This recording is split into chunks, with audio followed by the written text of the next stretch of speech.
Hi friends, welcome to Rekha channel. எல்லாரும் எப்படி இருக்கீங்க? நல்லா இருப்பீங்கன்னு நினைக்கிறேன். இன்னைக்கு நாம எதை பற்றி பார்க்க போகிறோம் அப்படின்னு பார்த்தீங்கன்னா, ஐஸ்கிரீம் செய்ய போகிறோம். வெயில் காலம் ஸ்டார்ட் ஆயிடுச்சு இல்லையா? பசங்க ஏதாச்சும் சில்லுன்னு செஞ்சு கொடுக்க சொல்லி கேட்டுக்கிட்டே இருக்காங்க. அதனால் இப்போ நம்ம ஐஸ்கிரீம் செய்ய போகிறோம். இதை ஒரு யூடியூப் சேனலில் தான் பார்த்துருக்கேன். அதில் பார்த்து இப்போ நான் அப்படியே பண்ண போகிறேன். நீங்களும் வாங்க எப்படி ஐஸ்கிரீம் செய்கிறதுன்னு பார்க்கலாம். ஃபஸ்ட் டைம் பண்ண போகிறேன். எப்படிக்கு வரப்போகுதுன்னு எனக்கே தெரியல. ட்ரை பண்ணி பார்ப்போம் வாங்க. அதுக்கு முதல்ல அடுப்பை பற்ற வச்சுக்கணும். அடுப்பை பற்ற வச்சுட்டு 1/2 லிட்டர் பால் எடுக்கிறேன்.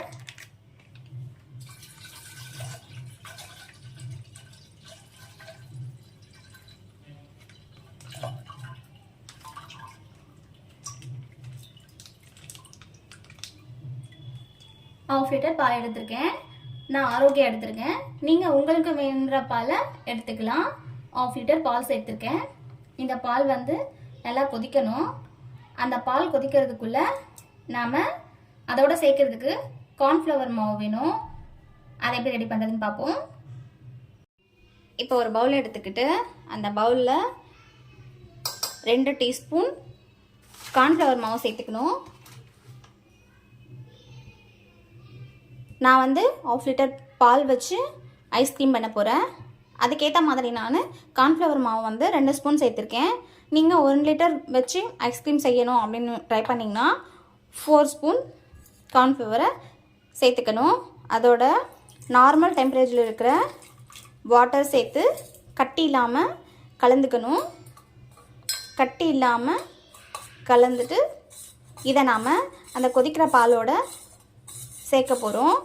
இது எதுக்காக சேர்க்குறோம் அப்படின்னு பார்த்தீங்கன்னா, பால் கொஞ்சம் கட்டியாக இருக்கணும். அப்போ தான் ஐஸ்கிரீம் நல்லா க்ரீமியாக வரும். அதுக்காக கார்ன்ஃப்ளவரை தண்ணியில் கரைச்சிட்டு ஊற்றுறோம். தண்ணியில் ஏன் கரைக்கிறோம் அப்படின்னு பார்த்தீங்கன்னா, கொதிக்கிற பாலில் அப்படியே கார்ன்ஃப்ளவரை சேர்த்தோம்னா கட்டி ஆகிடும், நிறைய கட்டியாக வந்துடும்.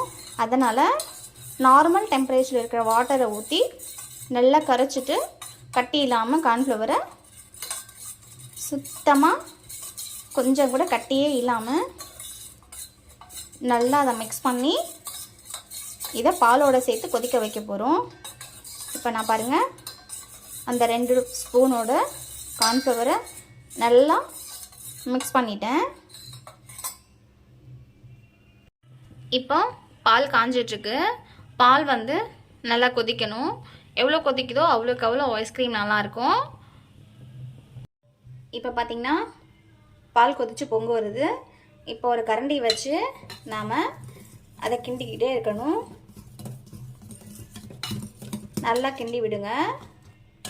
பால் இன்னும் கொஞ்சம் கொதிக்கணும். இப்போ தான் கொதிக்க ஸ்டார்ட் ஆகிருக்கு.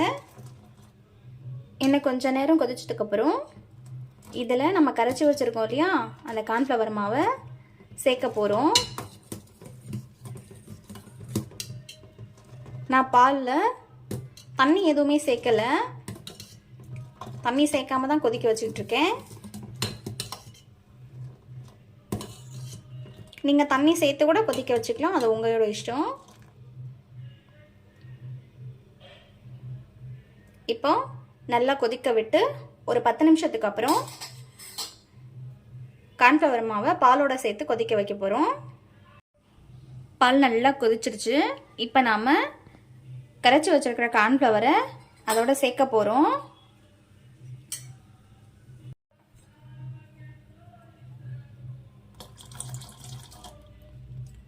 சேர்த்த உடனே கரண்டி வச்சு நல்லா கிண்டிக்கிட்டே இருக்கணும். நாம் பால் கட்டிப்படாமல் கிண்டிக்கிட்டே இருக்கணும். பாருங்கள், மாமூல் பால் இருந்ததை விட கார்ன்ஃப்ளவர் சேர்த்ததுக்கு அப்புறம் கொஞ்சம் திக்காக இருக்கு இல்லையா? இது கொதிச்சா இன்னும் கொஞ்சம் திக்கான பதத்துக்கு வந்துடும். ஒரு 5 நிமிஷம் அதை அப்படியே அடுப்பை சிம்மில் வச்சு கொதிக்க விடணும். பால் கொதிச்சு இப்போ ஒரு திக்கான பதத்துக்கு வந்திருக்கு பாருங்கள். இந்த அளவுக்கு பால் திக்கானதுக்கப்புறம் 1/2 லிட்டர் பாலுக்கு நான் 1 கப் சர்க்கரை எடுத்திருக்கேன். இப்போ இதை இந்த பாலோட சேர்த்து நாம் கிண்டணும்.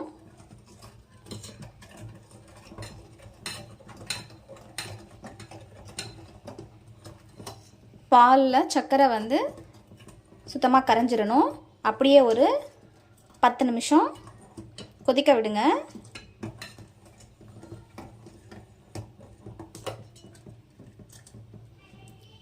அடிப்பிடிக்காமல் அப்பப்போ கரண்டியை வச்சு கலந்து விட்டுக்கிட்டே இருங்க.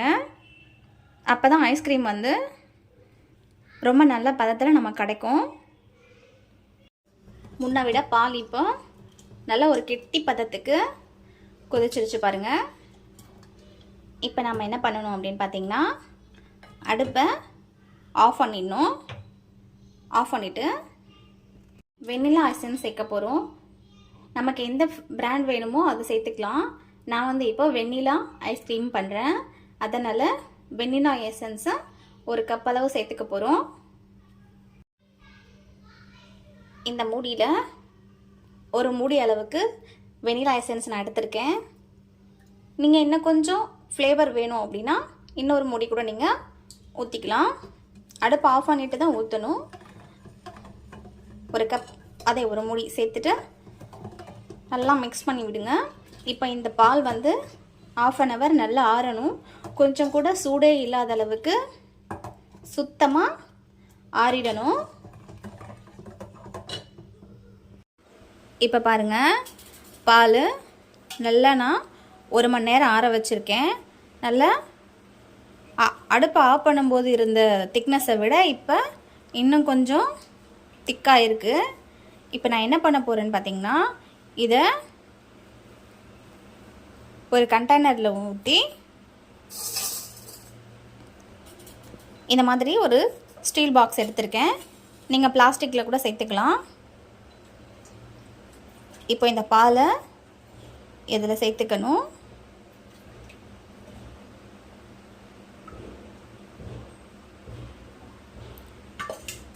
இப்போது இந்த பாலை நான் இதில் சேர்த்துட்டேன். அடுத்தது என்ன பண்ணணும்னு பார்த்தீங்கன்னா, இது மேலே ஒரு கவர் வச்சு மூடி போட்டு பேக் பண்ணிடணும். ஏன்னு பார்த்தீங்கன்னா, நாம் இதை ஃப்ரீசரில் ஒரு 4 hours வச்சு எடுக்க போகிறோம். அப்படி வச்சு எடுக்கும்போது பாக்ஸ்குள்ளே தண்ணி இறங்கிடும். அதனால் தண்ணி இறங்காமல் இருக்கிறதுக்காக நாம் கவர் வச்சு மூடி போட்டிருக்கோம். இப்போ நாம் ஃப்ரீசரில் ஒரு 4 hours வச்சு எடுத்து பார்க்கலாம் ஐஸ்கிரீம் எந்த அளவுக்கு ரெடியாக இருக்குன்னு. 4 ஹவர்ஸுக்கு அப்புறம் ஃப்ரீசர்லேருந்து பாக்ஸை வெளியில் எடுத்திருக்கேன். இப்போ இதை ஓப்பன் பண்ணி பார்க்கலாம் எந்த அளவுக்கு கெட்டியாக இருக்குது அப்படின்னு.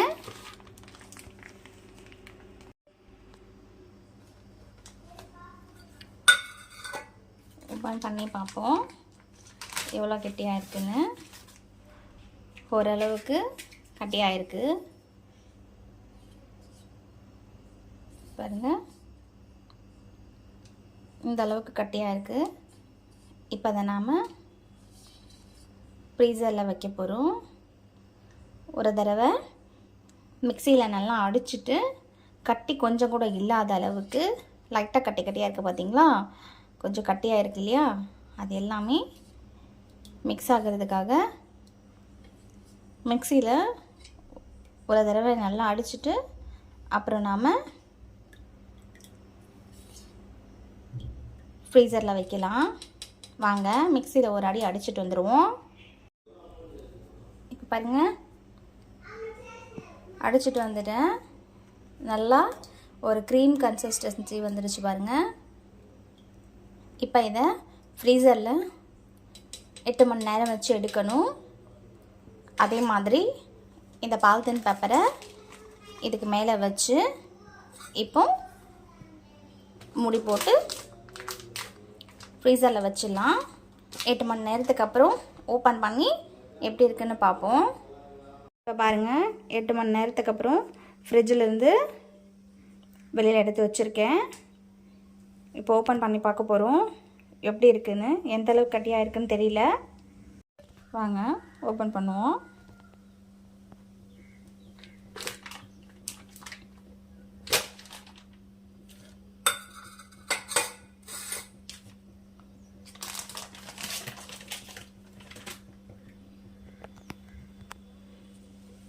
இப்போ பாருங்கள், ஐஸ்கிரீமு நல்லா கட்டியாக இருக்குது, கட்டியாகிடுச்சு பாருங்கள். அழுத்தினா கூட உள்ளே போகவே இல்லை. இப்போ நாம் ஒரு ஸ்கூப் எடுத்து அப்படியே ஐஸ்கிரீமை கட் பண்ணி எடுத்து ஒரு பவுல் வச்சு அதில் அப்படியே ஐஸ்கிரீமை சேர்த்து சர்வ் பண்ண வேண்டியது தான். நல்லா வந்திருக்கு பாருங்கள் ஐஸ்கிரீம். இந்த மாதிரி வெளியில் வாங்கி சாப்பிட்றத விட நாமளே வீட்டில் செஞ்சு கொடுத்தா பசங்களுக்கு ரொம்ப நல்லது, நல்லா விரும்பியும் சாப்பிடுவாங்க. சூப்பராக வருது பாருங்கள், அப்படியே நல்லா கேக் மாதிரி பாருங்கள். ஓகே ஃப்ரெண்ட்ஸ், ஐஸ்கிரீம் நல்லபடியாக செஞ்சு முடிச்சாச்சு. ஐஸ்கிரீமும் சூப்பராக இருக்குது. கொஞ்சமாக டேஸ்ட் பண்ணி பார்ப்போம்.